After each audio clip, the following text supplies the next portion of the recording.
Alhamdulillahi Rabbil Alamin, wassalatu wassalamu ala asrafil anbiya wal mursalin wa ala alihi wa sahbihi wa man tabi'ahum bi ihsanin ila yaumiddin. Asyhadu an la ilaha illallah wahdahu la syarikalah wa asyhadu anna Muhammadan abduhu wa rasuluh. Ya ayyuhalladzina amanu taqullaha haqqa tuqatih wa la tamutunna illa wa antum muslimun. Amma ba'du. Kepada para jamaah, para hadirin, ini kok lenggai kita malah ngaduh to niki. Untuk mundur. Monggo nyelak mriki.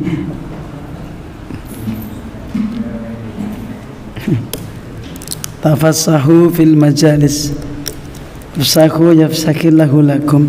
Kecuali yang sudah sepuh-sepuh ya. Sing boyoke mun pegel-pegel.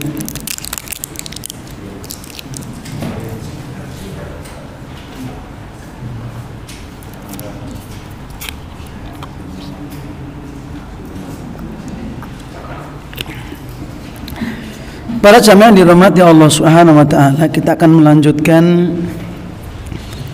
taklim kita, melanjutkan pertemuan yang kemarin dari kitab Mirasun Nabi fi Sawabil Amali Shalih yang dikarang oleh Fadilatul Syekh Ubaid Al-Sindi rahimahullah taala, dengan judul terjemahan yaitu buku panduan fadilah amal menurut dalil yang sahih ya. Pertemuan yang lalu kita telah sampai poin yang ke-18 dan baru kita bahas hadis yang pertama, pahala sholat sunnah di rumah ya. Jadi keutamaan sholat sunnah di rumah ya. Pertemuan kemarin sudah kita baca hadis yang pertama, halaman 30, yaitu hadis rawahu al-Imam An-Nasa'i yang bersumber dari sahabat Zaid bin Thabit radhiyallahu anhu anna nabiyya sallallahu alaihi wasallam qala sallu ayuhan nas fi buyutikum. Wahai sekalian manusia, sholatlah kalian di rumah-rumah kalian ya. Fa inna afdhala sholatil mar'i, sesungguhnya seutama-utama sholat seseorang ya, yang dikerjakan, yaitu sholat sunnah yang dikerjakan fi baitihi, dikerjakan di rumahnya, ilal maktubata, kecuali sholat wajib ya. Intinya yang Nabi serukan di sini agar kita mengerjakan sholat di rumah adalah sholat sunnah yang memang memungkinkan dikerjakan di rumah ya. Kecuali sholat tahiyatul masjid itu nggak mungkin di rumah ya. Sholat kusuf gerhana bukan di rumah ya. Sholat gerhana tidak di rumah ya. Sholat tahiyatul masjid tidak di rumah ya. Sholat id tidak di rumah, kan gitu ya. Yaitu yang di rumah adalah sholat qobliyah, ba'diyah, sholatul lail ya, sholat duha, sholat witir ya. Maka itu lebih utama dikerjakan di rumah ya. Kemarin sudah kita bahas bagian faedah-faedahnya dari hadis ini bahwa di antara hikmah dianjurkannya kita sholat sunnah di rumah adalah karena li'annahu akhfa, ya, lebih tersembunyi, wa ab'adu li'anir riya, lebih jauh dari riya, dan juga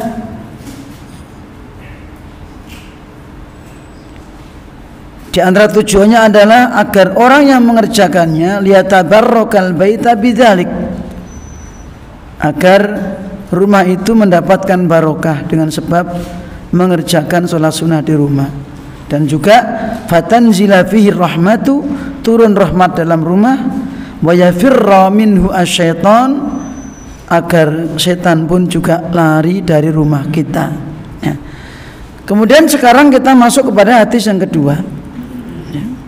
Hadis yang kedua yaitu hadis yang bersumber dari sahabat Jabir bin Abdillah radhiyallahu anhu. Hadis yang diriwayatkan oleh Al-Imam Muslim. Hadis yang diriwayatkan oleh Al-Imam Muslim. Hadis nomor 778, ya, bersumber dari seorang sahabat yang bernama Jabir bin Abdillah radhiyallahu anhu. Beliau berkata, qala Rasulullah sallallahu alaihi wasallam, ya, qala Rasulullah sallallahu alaihi wasallam, bahwa Rasulullah sallallahu alaihi wasallam pernah bersabda, idza qada ahadukum, idza qada ahadukumus sholata fi masjidihi falyaj'al li baitihi nasiban min sholatihi fa innallaha ja'ilun fi baitihi min sholatihi khairan, ya. Nabi kita Muhammad sallallahu alaihi wasallam bersabda, idza qada, ya, ahadukum sholatahu fi masjidihi, apabila salah seorang di antara kalian telah menyelesaikan, telah menunaikan sholatnya di masjidnya. Ini sholat apa? Wajib. Ini menunjukkan bahwa sholat wajib itu untuk laki-laki tempatnya di masjid, ya. Ini apabila salah seorang di antara kamu telah selesai menunaikan sholat wajibnya di masjid, maka falyaj'al li baitihi nasiban, hendaklah dia memberikan bagian sholat tersebut di rumahnya. Jadi omahe diwenehi bagian nggo sholat, ngoten nggih.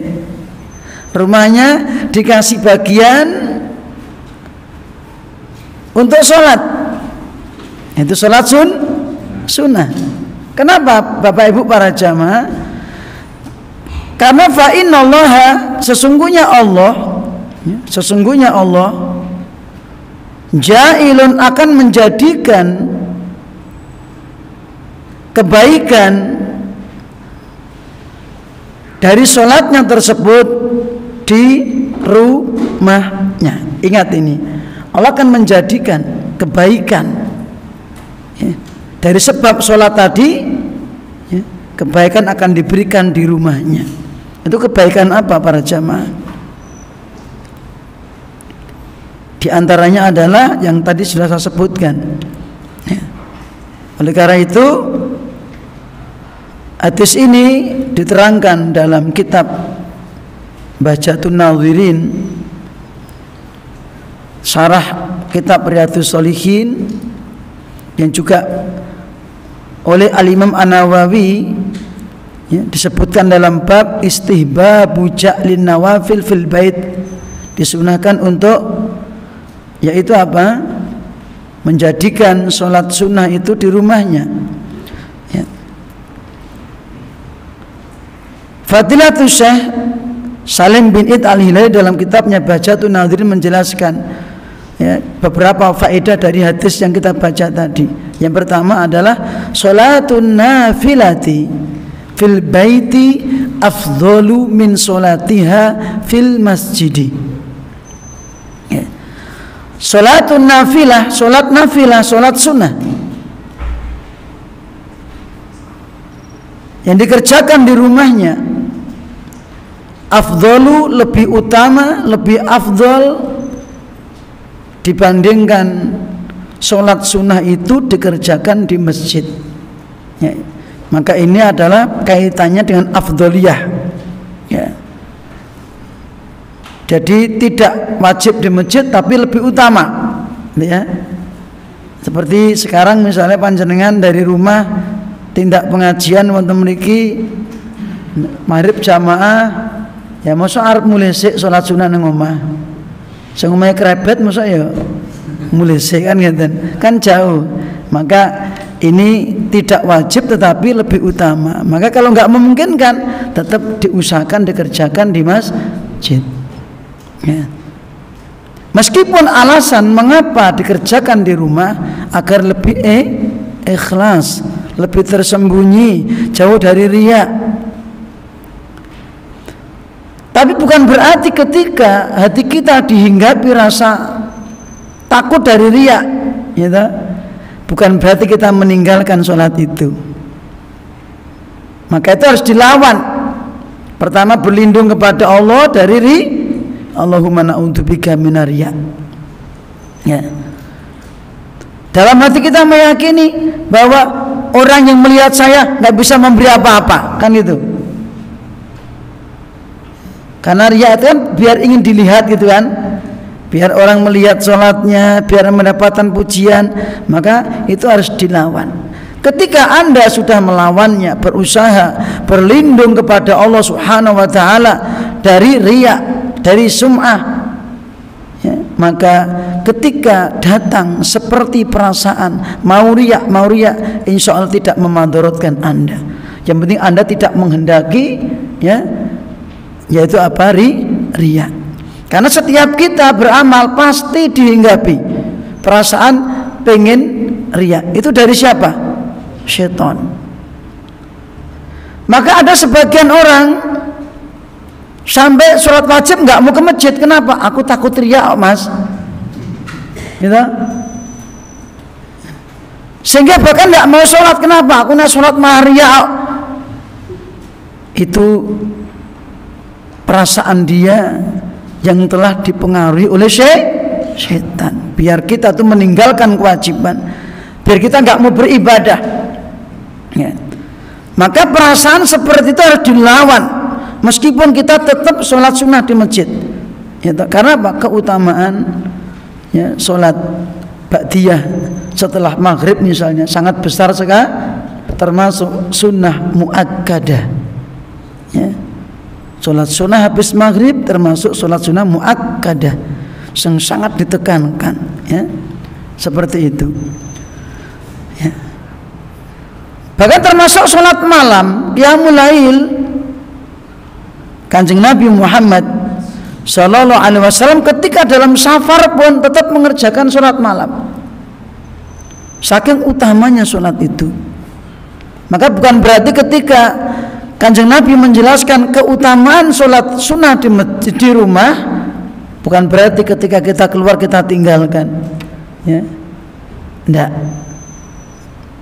Tapi ini berkaitan dengan afdholiyah ya, keutamaan dibandingkan antara kita mengerjakan di masjid sama yang di rumah. Faedah yang kedua,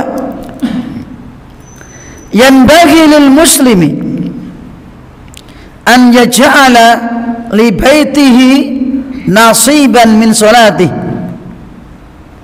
Yanbaghi lil muslimi, hendaklah seorang muslim menjadikan bagian atau memberikan bagian sholat sunnah di rumahnya ya. Seorang muslim hendaklah memberikan bagian sholat sunnah di rumahnya. Apa tujuannya di antaranya? Kebaikan apa yang akan diperoleh? Di antaranya A, liyaqtadiya bihi ahlu, supaya ditiru, supaya dicontoh, supaya diikuti oleh keluarganya. Ya, nek panjenengan ya ketika sholat sunat di rumah, istri melihat, anak melihat, maka ini suatu pendidikan ya secara langsung, haliyah, secara fi'liyah, perbuatan yang langsung ditunjukkan kepada keluarganya dengan tujuan apa? Biar ketika istri antum, ketika anak antum itu mencontoh antum mengerjakan sholat sunnah di rumah, kebaikan tambah banyak, antum pun juga mendapatkan pahala berlipat ganda. Man sanna fil islami sunnatan hasanatan falahu ajruha wa ajru man amila biha la yanqusu min ujurihim syai'an, kata Nabi sallallahu alaihi wasallam. Barang siapa mencontohi kebaikan, sanna fil islam sunnatan hasanatan, barang siapa yang memberikan contoh dalam Islam, contoh yang baik, nyontoni sing apik, maka ketika dia memberi contoh itu akan mendapatkan pahala. Memberi contoh itu akan mendapatkan pahala. Anda sholat itu sudah mendapatkan pahala, memberikan contoh itu mendapatkan pahala, plus ketika anak istri Anda mencontoh, pahala berikutnya. Ya, berarti kalau dihitung itu berlipat-lipat. Itulah kebaikan yang akan diperoleh. B, wa yatarabba ala dzalika abna'u, yatarabba ay nasha'a, sehingga anak-anaknya akan tumbuh ya, akan terdidik, akan tumbuh seperti itu. Otomatis nek jenengan sholat sunnah di rumah, habis sholat dari masjid ya, habis dzikir langsung pulang, di rumah nanti sholat sunnah ya, maka di antara kebaikannya di samping biar dicontoh keluarga, maka ini termasuk pendidikan sehingga anak-anak kita ya tumbuh terdidik dengan kebiasaan-kebiasaan seperti itu. Kemudian C, wa ya'muruhu bidzikri wa tasbihi wa qiraatil Qur'an, maka dia seorang muslim tadi wa ya'muruhu akan memakmurkan rumahnya, ngerjake omahe, makmurkan rumahnya. Ya. Direjake kanthi napa Bapak Ibu? Bidzikri. Rumah itu akan diisi, diramaikan dengan zikir, dipenuhi dengan zikir, jadi makmur, ya tak? Rumahnya jadi makmur. Ya. Dengan zikir. Karena sholat itu di dalamnya penuh dengan zikir. Wa tasbih. Di dalam sholat terdapat bacaan tasbih. Allah disucikan ya. Ketika kita ruku, ketika kita sujud membaca tasbih subhana rabbiyal azim, Allah diagungkan di rumah. Subhana rabbiyal a'la, Allah disucikan dan ditinggikan di rumah kita ya. Kita merendahkan diri di rumah kita, mengagungkan Allah, memahatinggikan Allah. Masya Allah. Ini. Demikian pula wa qiraatil Qur'an, Al-Quran dibaca di rumah. Karena dalam sholat terdapat bacaan-bacaan Al-Quran, Al-Fatihah pasti, dan surat-surat yang lainnya. Maka betul-betul rumah itu akan diberikan barokah oleh Allah Subhanahu wa taala. Ya. Ini. D, wa fayafirra syaitanu, setan akan lari dari rumah. Enggak kerasan di rumah kita. Ya. Jangan seperti yang digambarkan ya. Berarti kamu kalau sholat di rumah nanti dirumuni sama setan, gitu, ngerubung kowe, akhirnya nggak jadi sholat karena takut. Nggak seperti itu, justru setan itu akan lari. Ketika rumah kita penuh dengan cahaya, penuh dengan rahmat, penuh dengan zikir, bacaan Al-Quran. Kenapa Bapak Rajama? Karena setan itu lari dari rumah kita ketika rumah kita dibacakan Al-Quran. Ya. Secara umum, wabil khusus suratul Baqarah, ya tak?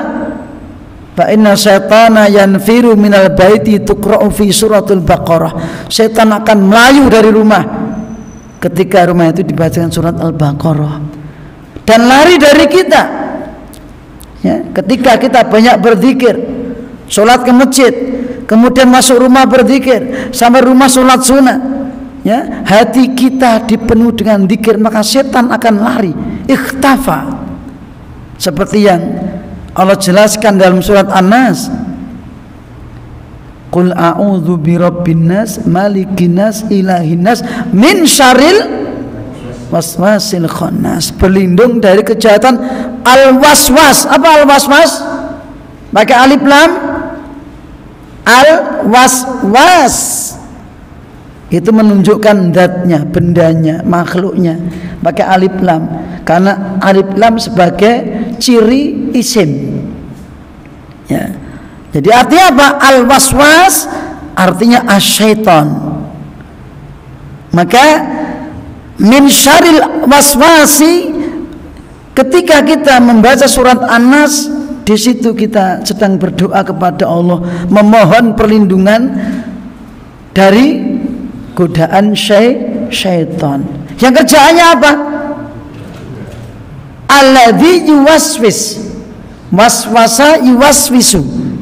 Makhluknya disebut al-waswas, pekerjaannya yuwaswisu, ya, ayulki qalasu, yang memasukkan ucapan-ucapan yang buruk ke dalam hati kita, ya.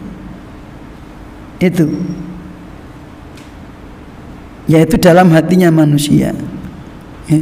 Nah di situ Allah mengatakan apa? Min syarril waswasil khannas. Khannas, apa khannas? Ikhtafa, ya. Setan itu akan delik, akan lari, akan pergi. Kenapa? Idza dzakaral abdu, ketika seorang hamba itu berzikir, hatinya dipenuhi zikir, setan lari dari kita. Maka dari itu Bapak Ibu para jamaah, ketika diri kita memenuhi dengan zikir, pagi petang dibaca, masuk rumah zikir, keluar rumah zikir, naik kendaraan zikir, sampai tempat berzikir, masuk masjid berzikir, ya, maka setan itu tidak ada kesempatan, sempit minimal ketika menggoda manusia. Kalau seandainya rumah dipenuhi dengan zikir, maka setan nggak kerasan di rumah kita, ya. Ketika Anda baru masuk rumah, bismillah saja, setan sudah tidak masuk rumah, ya. Bahkan setan berkata kepada konco-konconya, la mabitalakum bala asya'a, lur, ya, kamu nggak punya tempat di rumah ini untuk menginap dan makan bersama dengan tuan rumah. Kapan itu? Ketika kita masuk rumah dengan tangan kanan jelek, baca bismillah. Baru bismillah itu sudah ampuh, ya toh? Apalagi tambah dengan sholat sunnah, ya. Kemudian wahadza khairun, inilah kebaikan, yaj'aluhullahu fil buyuti al muslimati, inilah kebaikan yang Allah tetapkan, ya, untuknya di dalam rumahnya siapa? Rumah-rumah yang selamat dari, ya, keburukan, ya, adanya adalah keberkahan, diturunkan rahmat, masya Allah. Maka di sini para jamaah jangan remehkan amalan yang sunnah ini, ya, meskipun hukumnya sunnah afdholiyah, tetapi faedahnya sangat besar sekali.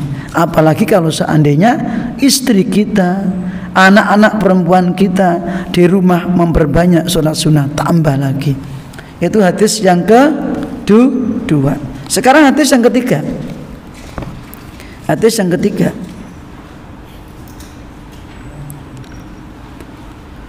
Hadis yang bersumber dari An Abi Musa Al-Asy'ari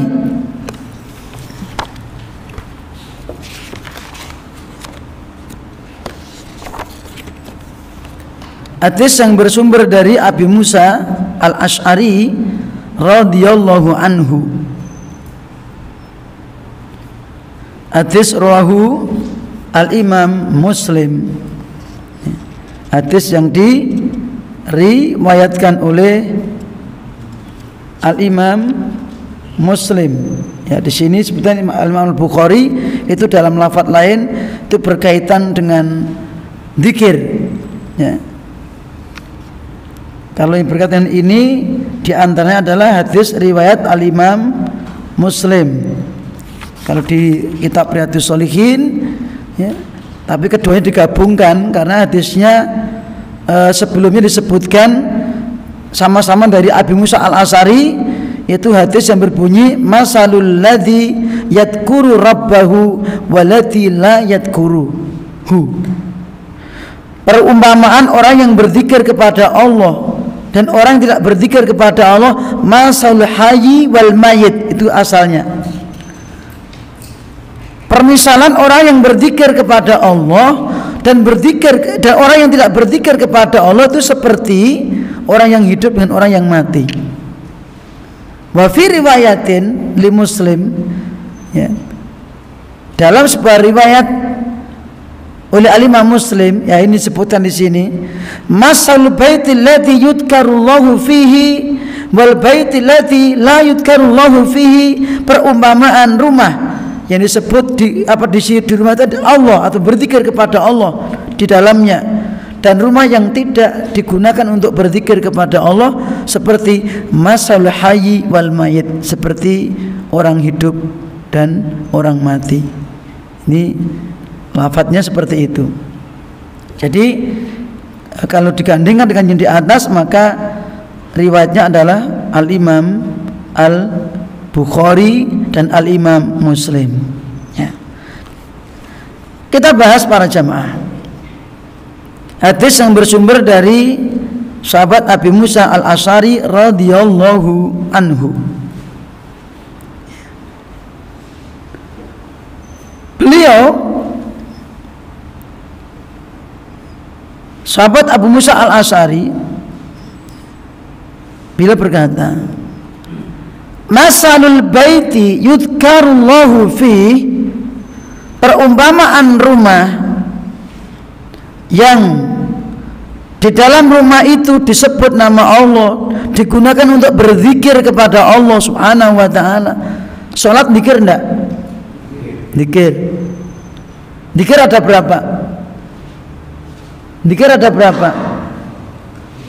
3. Ya, zikir itu ada 3. 1, zikrul qalbi, zikir dalam hati.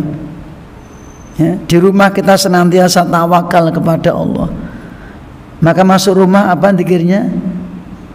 Bismillahi walajna, bismillahi kharajna wa ala rabbina tawakkalna.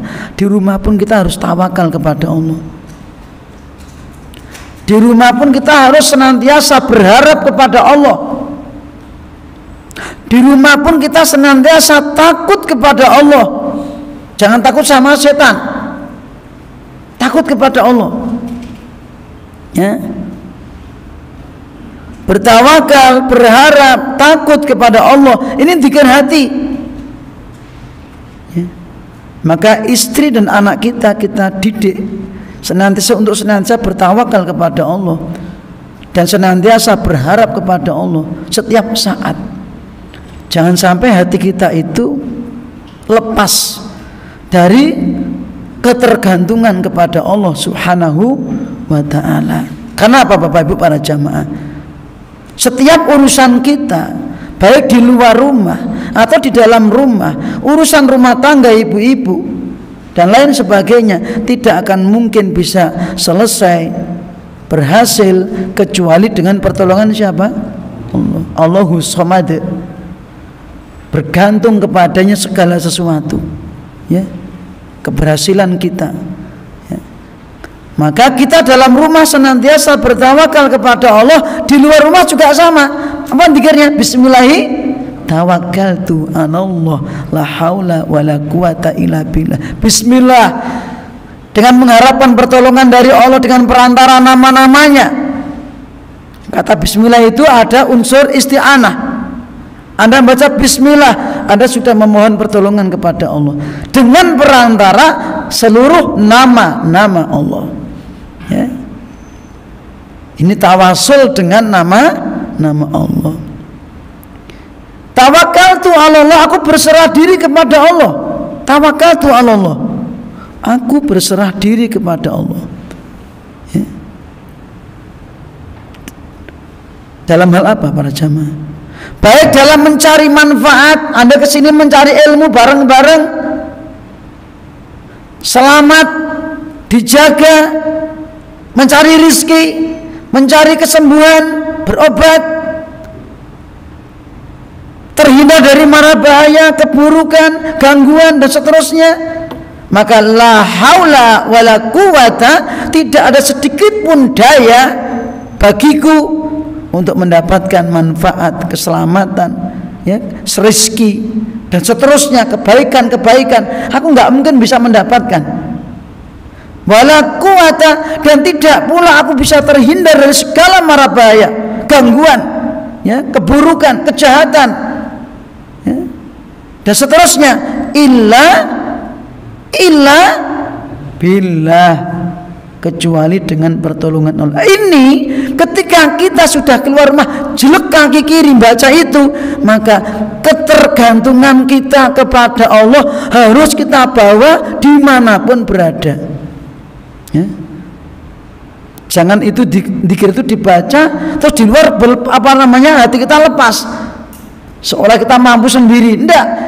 Ketika kita sudah membaca itu dengan betul-betul kita paham, kita bawa pergi kemanapun, kita dalam kondisi bertawakal kepada Allah. Melihat sesuatu yang baik kita inginkan, mengharap kepada Allah.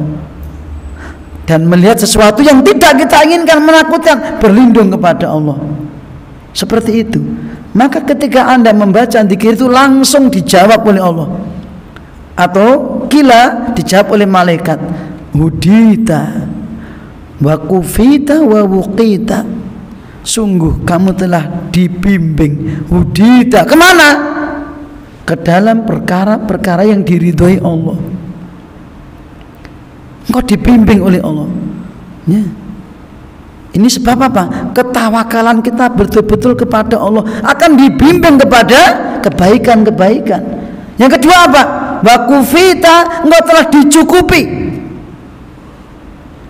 dari segala mara bahaya, segala gangguan. Selama kita betul-betul tawakalnya betul-betul kepada Allah, fahuwa hasbuh, Allah akan mencukupi kita. Harus yakin. Maka setelah Anda baca itu, Anda jangan ragu-ragu, ya. Yang ketiga, bahwa kita, engkau betul-betul telah dijaga oleh Allah. Kalau kita betul-betul bertawakal, ya, maka Allah akan menjaga kita kemanapun kita pergi. Insya Allah Allah akan menjaga kita, kecuali Allah menakdirkan lain, itu beda lagi. Artinya kalau takdir sudah datang, tidak ada satupun penjagaan yang bisa melindungi kita. Karena ya namanya takdir, ya Allah takdirkan. Contohnya kita sudah berusaha, ya, biar selamat, ternyata juga mati juga, ya toh? Siapa yang bisa melawan takdir kematian? Tidak ada, kan gitu. Ini contoh. Jadi ini tentang zikir dalam rumah, ya, zikir di luar rumah tidak dijaga. Demikian pula Bapak Ibu para jamaah, waladzi la yudkarullahu fihi, dan rumah yang tidak dipakai untuk berzikir kepada Allah Subhanahu wa taala. Ya. Di dalamnya seperti apa? Seperti makhluk yang hidup dan makhluk yang mati. Ya. Berarti kalau rumah itu dipakai untuk berzikir kepada Allah, zikir hati tadi, termasuk zikir lesan. Subhanallah. Termasuk zikir pagi petang, ya toh? Juga di rumah dipraktekkan. Ya. Ini untuk mengisi keberkahan di rumah, untuk mengisi datangnya rahmat dalam rumah kita, baca dalam rumah kita zikir pagi petang, ya toh? Di rumah ibu-ibu sambil masak, sambil nyapu, bisa demimil subhanallah, subhanallah, astagfirullah, astagfirullah, kan gitu. Ya. Termasuk zikir lisan yang paling utama membaca Al-Quran. Ya, membaca Al-Quran Bapak Ibu. Ini kasih waktu rumah kita untuk wiridan Al-Quran. Ya. Mana di antara keluarga yang lebih sempat? Istri, suami, anak, hendaklah ada. Syukur bisa semuanya. Membiasakan diri untuk membaca Al-Quran di rumah. Ya. Karena Al-Quran ketika dibaca pun juga akan menyebabkan mendatangkan cahaya, Allah akan menurunkan cahaya di rumah tersebut. Allah turunkan rahmat, cahaya dan seterusnya. Ya. Para jamaah dirahmati Allah Subhanahu wa taala. Hadis ini pun juga saya akan membacakan dari kitab Bajatun Nadhirin. Ya. Kalau hadis ini saya nukilkan dari kitab Riyadhus Shalihin tentang Kitabul Adhkar. Kitabul Adhkar. Ya. Bab fadli dzikri wal hasi alaih. Bab tentang keutamaan zikir dan anjuran untuk berzikir kepada Allah. Beda bab dengan yang tadi. Ya. Cuma ini pengarang kitab menukil hadis itu dimasukkan ke dalam, yaitu zikir di dalam rumah, termasuk di sini zikir sholat sunnah, termasuk bagian daripada zikir. Zikir apa namanya? Zikrul jawarih, zikir anggota badan. Maka hadis nanti umum tentang zikir semuanya. Maka termasuk di situ sholat sunnah itu bagian dari zikir. Zikir apa namanya tadi? Zikir anggota badan kita. Sholat sunnah termasuk bagian zikir. Ya. Sehingga di dalam sholat itu komplit, ada zikir lisan, zikir hati, zikir anggota badan, rukuk, sujud dan sebagainya. Ya tak? Ini bibir kita berzikir, telapak kaki kita berzikir, semua seluruh anggota tubuh kita, persendian kita yang jumlahnya berapa? 360 ros-rosan, semua berzikir. Ya. Yang setiap hari kita dianjurkan untuk berapa? Bersedekah. Ya. Dengan apa caranya? Sholat duha 2 rakaat sudah mencukupi sedekah dari semua ruas tadi. Ya. Maka masya Allah, kalau hati kita berzikir, maka hati itu adalah motornya seluruh tubuh kita. Ya tak? Maka masya Allah, maka ini pengarang kitab memasukkan hadis ini ke dalam poin yang ke-18 tentang pahala sholat sunnah di rumah. Pahala lafadznya umum, ya tak? Karena apa? Karena zikir mencakup yang zikir hati, zikir lisan, zikir anggota badan. Para jamaah, sebelum azan saya akan membacakan faedah dari hadis ini dan juga saya nunggu dalam kitab Bajatun Nadhirin yang diterangkan oleh Fadilatul Syekh Salim bin Id Al-Hilali. Faedah yang pertama, zikrullahi ladzatu qulubil mu'minin. Zikir kepada Allah merupakan kelezatan atau kenikmatan hatinya seorang mukmin atau orang-orang yang beriman. Zikir kepada Allah merupakan kelezatan hatinya orang-orang yang beriman. Maka orang beriman itu hatinya akan lezat, nikmat ketika bisa berzikir kepada Allah secara umum, baik hati, lisan ataupun anggota badan. Alladzina idza dzukirallahu wajilat qulubuhum. Ya. Alladzi itu orang-orang, siapa itu orang yang beriman yang hatinya lezat, merasa lezat nikmat dengan zikir tadi.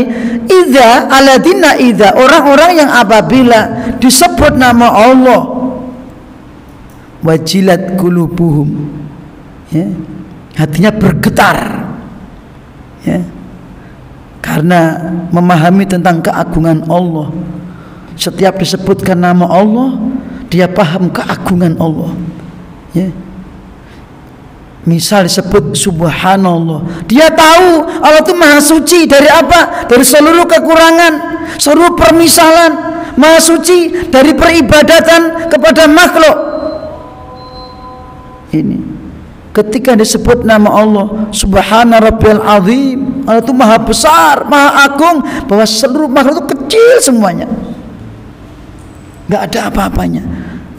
Ketika disebut subhana rabbiyal a'la, rabbiyal a'la, Allahul a'la, sabbihisma rabbikal a'la, ya, Allah adalah aliyul kabir, aliyul azim, maha tinggi, tinggi segala-galanya, tinggi zatnya, tinggi sifatnya, ya, tinggi kekuasaannya, sehingga tidak ada makhluk pun yang bisa melebihi tingginya Allah, ya. Allah maha tinggi zatnya, tidak ada yang di atasnya Allah itu sesuatu apapun. Allah paling tinggi zatnya, paling tinggi sifatnya, paling luhur, maka sifat Allah semua itu sempurna, tidak ada satupun sifat Allah yang kurang, dan tinggi kekuasaannya, tidak ada satupun, ya, yang melebihi kekuasaan Allah. Karena sifat al-aliyu, maha tinggi, meliputi apa? Tiga. Satu, uluwudzat, maha tinggi zatnya, ar-rahmanu al-arsyistawa, Allah zatnya di atas ars, ay ala wartafa, tinggi di atas ars, ya. Jangan dibayangkan nempel gimana, nggak perlu dibayangkan, Allah maha tinggi, ya. Wal awalu wal akhiru wal zahir. Zahir itu apa? Nabi mengatakan falaisa fauqaka syai', tidak ada sesuatu apapun yang di atasmu ya Allah. Itu tafsiran Kanjeng Nabi Muhammad sallallahu alaihi wasallam, dan tidak bisa dibayangkan. Yang kedua, uluwus sifat, sifat-sifat Allah itu maha tinggi, luhur, mulia, ya. Wah, kalau orang dikatakan sifatnya itu sifatnya itu luhur, mulia, kan baik tak Pak? Allah itu maha, ya, tidak ada satupun sifat Allah yang kurang, yang rendah, tidak ada. Yang ketiga, uluwul qahr, apa itu? Kekuasaan Allah. Tidak ada yang bisa menandingi kekuasaan Allah, maha tinggi kekuasaan Allah. Kalau raja dikatakan dia raja itu raja yang tinggi mas kekuasaannya, ya, kan gitu, luas.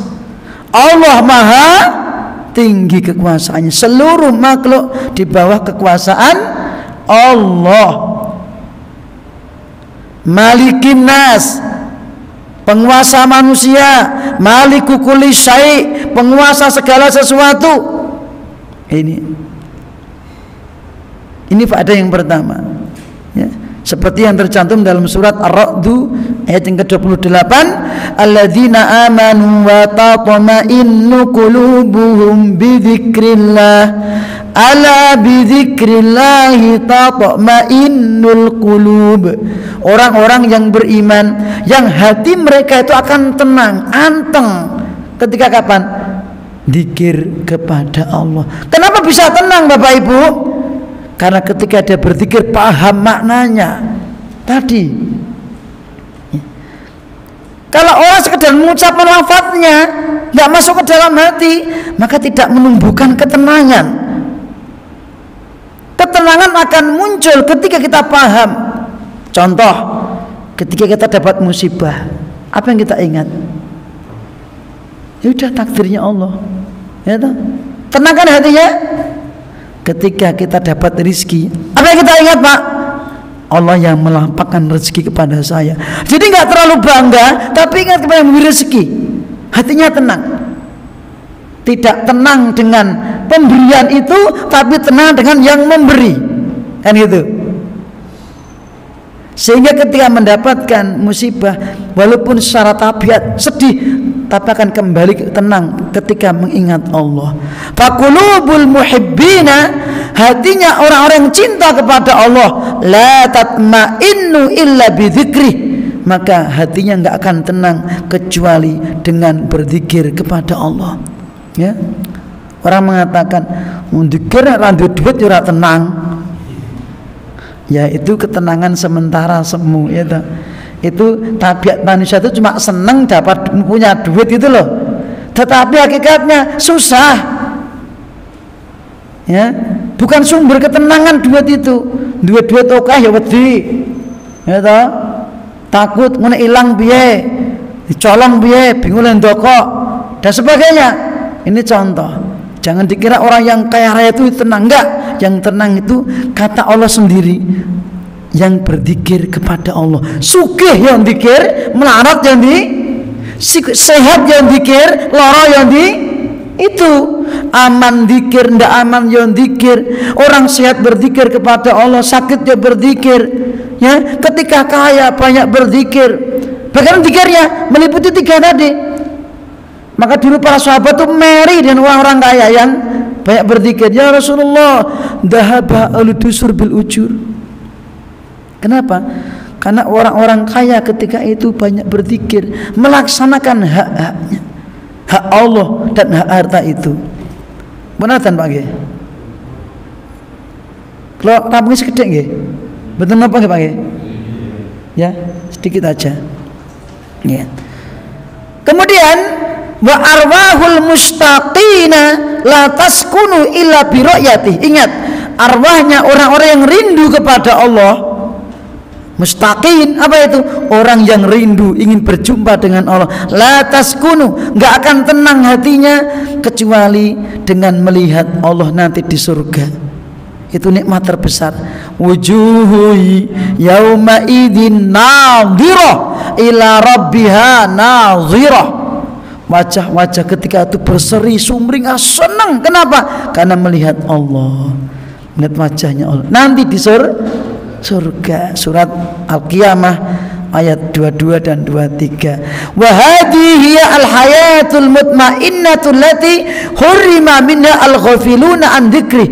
Inilah kehidupan, ya, kehidupan yang tenang, kehidupan orang yang beriman, yang Allah haramkan, yang diharamkan ketenangan itu dari orang-orang yang lalai. Orang lalai itu tidak akan mendapatkan ketenangan hati. Kenapa? Mereka tidak berzikir kepada Allah. Ingatnya cuma harta. Berhenti kepada yang tidak langgeng. Berhenti kepada yang fana. Sing iki mau tukole ijo, sesok rada ijo tuwa, sesok wis kuning, somben garing terus hilang. Itulah gambaran kehidupan dunia. Bumi tadinya gersang, kena air hujan, tumbuh-tumbuhan rumput, terus kemudian kering lagi. Itulah dunia. Kalau gambarkan seperti itu di Al-Quran banyak. Kalau orang berhenti seperti itu kepada kenikmatan seperti itu, maka hatinya tidak akan tenang, ya. Senang cuma sementara saja, ya. Kurang dikit. Fatara dzakira mutazayyinun binuril hayati. Kamu akan melihat orang yang banyak berzikir, ya, maka dia akan kelihatan istimewa, berbeda dengan yang lainnya. Kenapa? Karena dia telah mendapatkan cahaya kehidupan. Wa batinuhu binuri ilmi wal ma'rifah. Hatinya dipenuhi dengan ilmu dan ma'rifah, ya. Dia mengenal Allah dengan sebenar-benarnya.